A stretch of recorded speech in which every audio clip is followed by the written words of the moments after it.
Welcome to the Nutrition Hero Podcast with Dr. Brad Watts, making heroes in functional medicine and clinical nutrition. Now, here's Dr. Watts. Welcome, everybody, to the Nutrition Hero Podcast. I'm Dr. Brad Watts. I'm your host today. And if you've been listening over the past couple of episodes, been giving you information that I hope and I trust you're implementing in a way that is not just changing your life, your practice, but the lives of your patients and everybody that you serve. All right, welcome to the podcast today. I want to make sure that we review a couple of things, some of the high points, previous episodes, so that you know where we're headed today and really why I'm unpacking some of the things that we're going to talk about.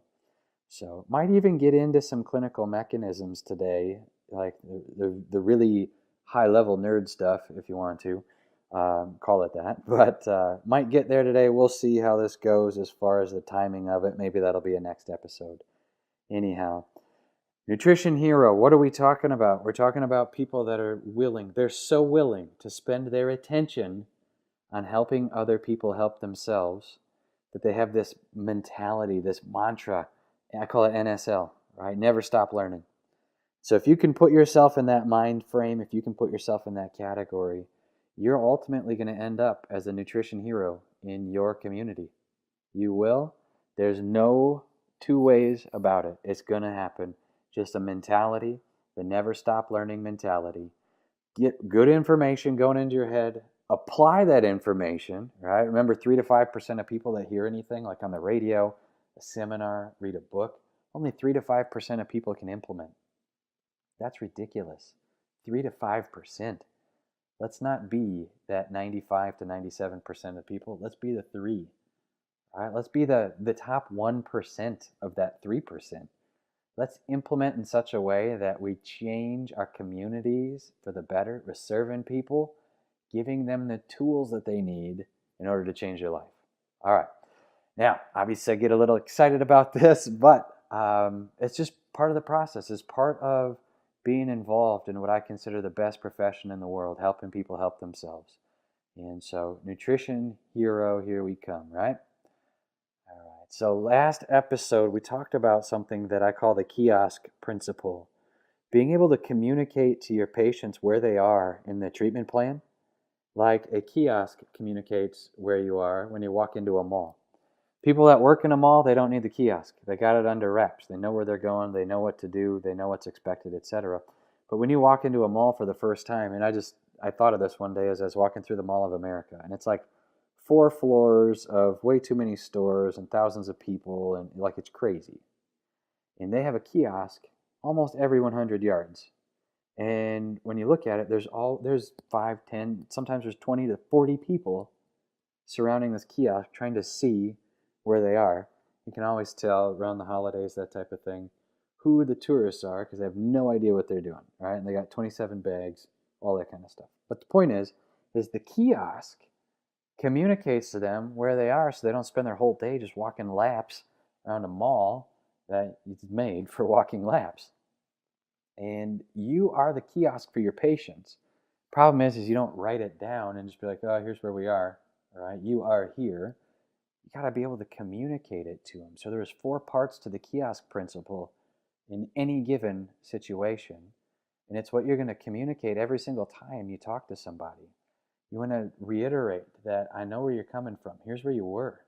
Here's where you are. I hear you today. Remember what our goals are. That's where we're headed. All right? Refocus on those goals and the story behind them. That's key, remember. And then here's how we're going to implement. Okay, so there's 4 steps. Where you were, where you are, where we're headed, how to. That's the kiosk. If you can get good, if you can become a master communicator at the kiosk principle, you will always have somebody to work on. Always. Always. And very, very cool when you look at the implementation in a clinical practice. So become the kiosk for your patients. So work it and let it happen. So after the kiosk principle the other day, we were talking about this mechanism that I used to develop clinical skill. And I got it, remember, from a doctor, this old, crusty old functional medicine doctor, lives in Ohio. This guy, one day I was asking him questions. He used to have a radio show. And so his radio show is really more like, I call it the bickering show. Because what it was is people just call in and they argue with him. And it's not hardly ever his patients, right? It's usually doctors. They call in and they argue with him, and he would just crack up because he always would win every conversation.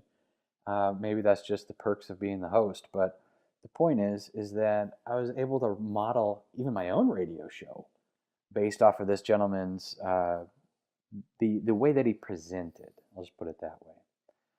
What he told me one day, I asked him this question. I said, "How do you know what to say every single time you know what to say? Like you have an answer for every problem, no matter who calls, no matter who wants to fight with you, argue with you, whatever it might be. You always have a response for them. How is that the case?" And he said something that I'll never forget. It took me a whole year to actually understand what he was talking about. But when it hit me, I woke up one day and I was like, oh my goodness, I know what I call him the old doc, but I know what the old doc was talking about. Oh my goodness. And so I started writing things down on note cards. And so what the gentleman said that I'll never forget is that you don't have to know everything. You just have to have a plan for everything. You don't have to know everything. You just have to have a plan for it. And I was like, okay, psycho, what does that mean when I first heard it? But about a year later, I started to get it. I started to understand it. And it's more about being resourceful than it is about being a retainer of just facts. It's about being resourceful. And so what I want to do is highlight how I took that information. Maybe you're going to take this information and run with it and just even expound and build on what I'm going to share with you today in greater detail. But maybe this information is going to be like a first time hearing this for somebody. And I want it to be something that you actually put a little respect into by implementation. That's the greatest form of respect, is implementation. Now, not for me. Don't respect me with it. Respect this guy. This guy lived the functional medicine, clinical nutrition lifestyle from before I was born, right? This guy has been in practice for 30 years. He's seen it all, done it all the kind of stuff. Not just clinical practice, like I'm a chiropractor, but like functional medicine, nutrition-based clinical practice for 30 years. So it's like a lot of things have come and gone since this gentleman began practice. So the stuff I'm going to share with you today, think about it. You can learn it over your 30-year practice career, or you can take it and implement it tomorrow because of what this gentleman did. So just the way I think about things, maybe you're a little different, but the point is let it hit you, soak it in, and then implement. It's the greatest form of respect. So, all right. So here's the principle. You don't have to know everything. You just have to have a plan for it. What I took that to mean is this. You don't have to know every clinical mechanism. You don't have to know like a supplement, a pill for every ill. You don't have to know that. You don't have to know like what foods are good for somebody that can't have a purine-rich diet. You don't have to memorize this stuff. This stuff is all information that just has to be accessible. And if you have information that's accessible, just be good at accessing it. Be good at accessing it. Be resourceful. And so with this in mind, somebody comes into your clinic. All right, so let's say you have a patient visit today. It's their fourth visit in. Last visit, they weren't doing so hot. So today, who knows what you're going to see, right? So they're coming in. There's only three things that can happen. They're better, they're worse, or they're the same. Those are the only three outcomes for a clinical visit. They're better, they're worse, or they're the same as you're going through your SOAP notes. So the subjective aspect especially. But what you're going to do is start to make note card piles for better, worse, or same. So if you have diabetes condition, if that's something that you help coach people in the right direction as a nutritionist, or if you're a functional medicine provider and you're supporting the functional imbalances that these people have and they have a diagnosis of diabetes, you want to have a stack of cards, so 3 stacks for each condition that they're walking in with. So if it's diabetes, you're going to have better, worse, and different. So these are the things that I've developed over time so that no matter who walks in, you always have a plan. No matter who walks in, you always have a plan. Now, the way this started is I get up a little early, go to the clinic, reading through the files. The doctor that I learned from, that I cut my teeth in functional medicine under, she is a doctor that very knowledgeable, awesome communicator, and her patients never quit. So that's like, in that type of situation, when you're working for that person, you pressure's on, right? And so as the pressure's on, what do? You prepare. You want to be prepared. And so what I would do is I'd go into the office early in the front end of the day, and I'd get a stack of note cards, and I'd go through the cases that I saw on the schedule for the day, and I would say, all right, if they come in and things are better, here's what I'm going to do. Supplementation and the food strategy stays the same, but I'm going to give them a piece of homework to do. Okay, so remember one of the principles from the past episodes, never leave the patient protocol the same. You always give them something to do. Something changes, or you give them something to do on every single visit. So this would be, I'd write a note card for, if this person comes in, here's what we're going to do today. All right, and if things are good, here's what we're going to do. If they come in and things are bad, here's what I'm going to change. Okay, then you got, maybe if they have a gut issue, obviously you're going to change the food to coerce the gut back into a normal situation, or maybe you change the supplementation, whatever it is. If they come in today and the third option where nothing's different, I want to make sure that I have a plan for that. Okay, so always change something on every single visit. It's something that this doctor that I learned from day one out of school, I'll never forget. And so what's awesome is that when you're around people that they don't push you, they pull you, right? Like you're chasing them, so to speak, and like people that you're learning from, right? It's not fun to get pushed, but it's awesome when they pull you because of the knowledge that they have, or the way that they communicate is awesome. And so it wants to make you, it makes you want to participate at a better level, be a better doctor, whatever it is. So this is one of the ways that I was able to implement, is making these stacks of note cards. So, 3 months in, I had 30, 40, 50 note cards in each pile for each condition that I saw. Gut issues, diabetes, thyroid issues, could have been hair falling out, blood pressure, fatigue, can't sleep, better, worse, and different. You got a pile for that. And what happens is over time you start building this Rolodex in your head that no matter what you see, you have a plan. You have a plan. You don't have to know what the problem is in order to have the plan. You just have to know where to access the information. Okay, so that's the cool part. So in this instance, if somebody walks in and they got a problem like, hey, my blood sugar went up 35 points when you put me on this dietary recommendation. Okay, so let's figure it out. Do they do a diet diary? All right, no. Well, guess what they're doing this week? Diet diary. That's part of the plan. Okay, so some of it's common sense, but it's something that you have to organize for yourself so that you can become essentially a nutrition hero in your community by becoming the most resourceful person in your community. So there's a stat that I cited this maybe 1 or 2 episodes ago. The average medical doctor has 7 medications that they use on a daily basis. All right? So if you go see a specialist, and then that specialist refers you to somebody else, and that specialist refers you to somebody else, the reason they're giving you the popcorn treatment where they're just bouncing you onto the next person is because they're all using the same tools, right? So their stack of cards is 7. That's not very awesome when you get the same answers from doctors, but really that's the point of systematizing medicine. So when we look at, as a functional medicine provider, a nutritionist, or somebody that's providing clinical nutrition skill for a patient or a client, where's the value in this? The value is that you're not bound by a standard of care. You're bound by science. You're not bound by a standard of care. So what this allows you to do is to develop more than 7 treatment options, more than 7 plans, more than 7 cards in your arsenal of what are we going to do today.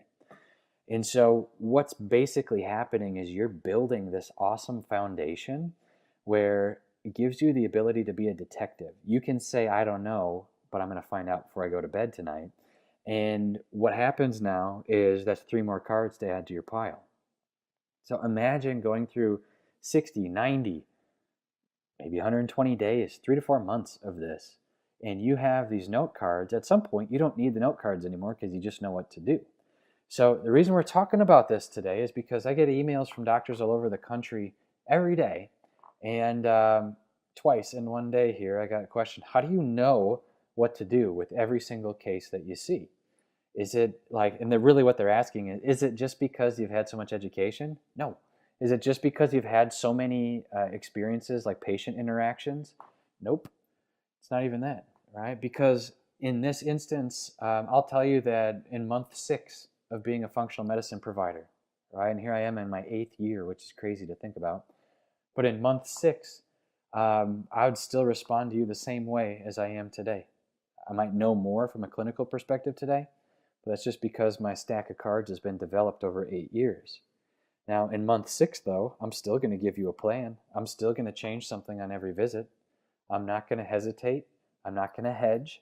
I'm going to make sure that we give you a clear and precise recommendation if you're my patient, and we're going to follow through on it, and we're going to follow up the next week.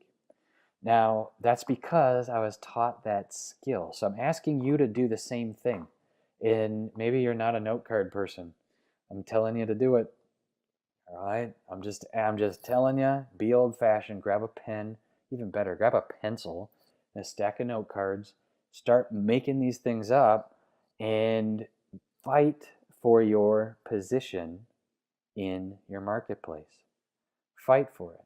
Not like, overselling yourself. That's not what I'm talking about. I'm talking about making sure you're laying the foundation so that, here's what you'll find. The longer you're in practice, the crazier things show up at your door. And it's like the craziness is just attracted to you because nobody else is going to help them. And so make sure that you lay a thick enough foundation, strong enough foundation, that you don't panic when somebody shows up and they're having seizures 4 times a day, right? They're sitting in your chair and all of a sudden they go have a seizure. Like, you don't want to panic in that situation. You want to have the ability to have a plan to be able to help them from a nutritional perspective. And it's awesome. It's awesome. So, all right, not to belabor the point here, but the note card principle has helped thousands and thousands of patients. It's helped lots of doctors, right, over the years, where they're like, what in the heck? How do you know this? Okay? Because I wrote a note card about it 6 months ago. Because I have a plan. Because I was willing to spend attention 10 minutes before the day started and just review a couple of things. That's the key here, right? That's the never stop learning principle. So if you never stop learning and you just start cataloging, all you got to do is know where to find the information. You don't even need to know it. You just need to know where to find it. That is being a nutrition hero. So there's a saying in functional medicine that I think is hilarious, and it's the doctor that was awesome in 1980 sucks in 2017, right? The doctor that knew it all in the 80s, he's worthless in 2017, unless he never stopped learning, okay? Unless he never stopped learning. So if you're a doctor that was a doctor in the 80s and you're listening to this podcast right now, good on you, right? So there are doctors that, they wash out. There are doctors that burn out. There are doctors that give up. And the reason that I feel like that happens is because their commitment to learning ceased.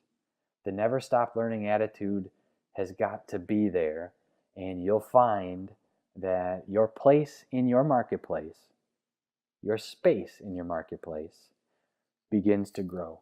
It is really cool. So with that in mind, just going to remind you to bust out those note cards and get at it. So it's taken me into a position here where I might look at 30, 40 emails over the course of a day with labs, some of them with labs, doctors calling, whatever it might be, asking, what would you do in this situation, doctor? How would you take this on? How do you tackle this problem? And it's not knowing the answers that you need to have, right? It's knowing how to work the plan that you set up with your patient and knowing where to find the information. So that leads me to a little clinical thing that I want to go through today. And it's called organic acid testing. And it's this test that in functional medicine has been around for a long time, but it's not utilized very regularly, and at least in the space that I occupy. And I want to change that because there's so much value for the provider in an organic acid test that it gives you the ability to know, to look like you know what you're talking about. And it's pretty awesome. So what it basically is exhaust, measuring the exhaust. So like Krebs cycles, you breathe in oxygen, you eat food, gets turned into glucose, you mash the two together, you exhale CO2, and you can measure that stuff in the body. And what's happening is you're measuring the exhaust. So the same way that your exhaust is CO2, organic acids are essentially the exhaust from biological processes. And so you measure them in urine, and it's pretty awesome because what happens through a urine sample, you can get typically 50 to 75 different chemicals on paper and correlate them to your patient's chemistry, their blood chemistry, and their overall function from a subjective perspective. So what it does is it opens up the ability to explain to a patient why they feel and function the way they feel and function. And so this is a tool that I would like to shine a little light on here.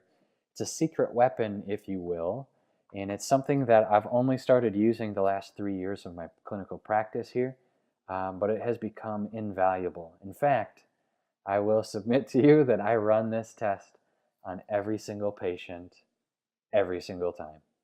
It's an organic acid test. And so there are a couple of companies that are doing them right now. I'm not getting paid to plug any of these companies, but the point is that my favorite one is through the Great Plains Laboratory currently. Genova Diagnostics does a good one as well. The one through the Great Plains, though, they put it in a nice enough format that it doesn't overwhelm the patient with colors and numbers and stuff. It's pretty self-explanatory, and it leaves room for you to still be the decision maker in the clinical process. Now, with that in mind, I want to put the context around the organic acid test in a way that kind of shows you why I started running it on every single patient. So what would happen is a patient would come in for their visit, and let's say you stalled out. You're at a problem place in care. You don't know what to do for this gentleman or this lady. And, you know, in most cases, my opinion is people just have lack of information. And so collect more information and you'll get where you need to be. Now, in this instance, though, if you're the doctor or you're the treating nutritionist, you want to be able to have this tool in your back pocket. So somebody comes in and, you know, their blood labs don't explain the symptom that they're having. You can't get their blood sugar down, let's say. Blood labs are like, they look normal. A1C is normal, but their meter is showing that they have a 220, okay? Whatever it might be, whatever the scenario is. This test is a universal way to measure water-soluble vitamins, detoxification, pathway support, so that's kind of a weird way to say it, but glutathione. You're not going to measure it directly, but you're going to measure the breakdown product and the building blocks of it. Glutathione, so the detoxification pathways. You can look at, oh my goodness, you can look at phthalates through organic acid testing. You can look at how people are breaking down oxalates in their diet. So you look at people that have chronic pain syndromes, like chronic fatigue, chronic pain syndrome, chronic myofascial situations. Look at how they're processing their food. Oxalate metabolism you can measure in an organic acid test. And this, I mean, you could talk for 4 hours just on that topic alone, but it's a very cool key, and it's an integral part of the organic acid test. You can look at reflection of yeast and fungus, right? So you're looking at their exhaust in the urine. You're not measuring direct concentration like, hey, here's a stool culture of your small intestine, okay? Well, why are we not doing that? Because you can't see the small intestine. So that's one of the things that I find value in the organic acid test for, is that it allows you to see the reflection of yeast in the body, C. diff, bacterial stressors, whatever it might be. Gives you the ability to see those things. The other thing that I find, and this might be the most valuable thing that I find with the organic acid test, is you can measure Krebs cycle function. You can look at how effective is the person taking oxygen and glucose and turning it into ATP. You can look, so there are like 9 steps in this cycle going from oxygen and glucose to ATP. 9 steps, well, nutritional steps anyway. There's a lot more chemical reactions than 9, obviously. There are a lot more than that. But when we talk about being able to affect that, the cycle, there are 9 places that you want to look. And if you're measuring in an organic acid test and able to see these 9 breakdown products, and one of them's elevated or not, what if they're depleted? You're seeing the steps that are broken in the cycle, right? Like if they don't have vitamin C, Krebs cycle is not going to do its job. It's just the fact of the matter. And so how do you know if they have vitamin C? Well, you test serum levels. Well, it's not exactly going to be the most accurate way of collecting that information. What I find is awesome is collecting the information about what vitamin C is being used. Okay? Not how much did we just wedge into their bloodstream, but what's being used. Like what's the exhaust of vitamin C breakdown or like metabolism. Measuring that on an organic acid test. That's step 1 in your Krebs cycle function. Taking somebody from point A to point B when we look at nutritional therapy. Very cool though, because this is something that no other doctor or provider is going to do. Nobody's going to look at this stuff with such broad, sweeping application. Nobody's going to look at it in this way. Very, very awesome. So when you spend attention on focusing something as simple as Krebs cycle function, why can't Billy lose 30 pounds like he needs to? Why can't Susan have her energy back? Why does she need Starbucks every day just to make it to 1 o'clock, right? Like how come these people need 3 naps? A nap at 11, 3, and 4, 5, just to make it to the 6 o'clock news? That's wild. You can measure this stuff. Organic acid testing gives you the capacity to do that. So it's a specialty test. And typically the test, I think it's like cash price is under $300, which is an awesome value, getting 75 different markers on one chemical profile. It's awesome. Now, what's interesting, just to finish up the Krebs cycle discussion here, what's interesting is that you don't need to nerd out on all the different biochemical pathways and stuff that's going on there. When you have a test that shows your patient's low on vitamin B6, right? Hey, guess why you can't lose weight, Susan? It's the B6 situation. We're not turning Krebs cycle for a full revolution, and so you're not going to be burning as much glucose as you should be. And it's very, very easy for your patients to see and to latch onto, like they understand. For whatever reason, in the United States, I think it's part of like a Greek education system, but for whatever reason, people need to understand before they can follow a protocol with you. And which is really, I think it's like the dumbest thing ever, but they need to understand before they follow through. What I'm asking you to do is to use tools that show them so they can understand in a way that allows them to be agreeable enough to get results, right? Like they're not going to ever understand the intricacies of, mitochondrial function, right? Most doctors don't. But the point is that they got to understand enough to know that you're driving in the right direction. And so this is one of the ways that I do that is with this organic acid test. It is an indispensable tool that I use. And so because people would come into the practice and I'd start using it as like a problem-solving tool, and then you got to wait 2 weeks for the test results to come back in, I just started running it on everybody on the front end. And it's been phenomenal. I haven't been disappointed by it yet. And so you see crazy stuff. Right? But what's interesting is you can explain almost anything that's walking into your practice. There's only so many problems that can happen with the human body. Only so many problems. Now, with that in mind, I'm just throwing this out here for you because I want you to make sure that you are resourceful. You don't need to know everything, you just need to know where to find it. This is one of those things, okay? Organic acid testing. So even if you're not planning on running anything right now, or even in the near future, get an account opened up, right? Call Genova, call the Great Plains, get an account opened up so that you have the ability to use it when needed, okay? So be resourceful. So I think today that's got to be the theme of this podcast is be resourceful. I hope that you found the information just in this short podcast here valuable. I think what we're going to do is I'm going to put the rest of the clinical information that I have for you coming up in the next podcast. But until then, Make sure that you never stop learning. So NSL. And what does it lead to? Being a nutrition hero. All right. I'm Dr. Watts. Thanks for listening. We'll catch you next time.